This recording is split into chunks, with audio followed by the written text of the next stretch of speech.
Stand by.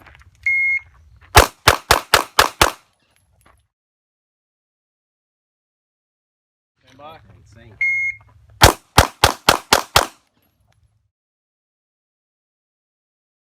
Aye.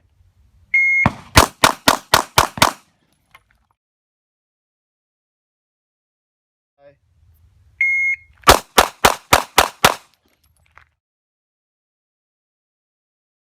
Stand by.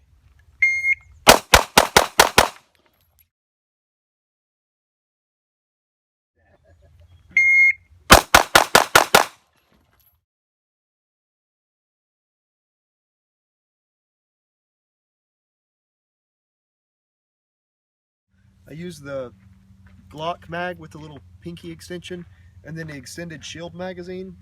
The extended shield magazine makes a big difference. It's going to print a little bit more probably, but it makes a big difference. You're able to actually wrap your whole hand around the magazine.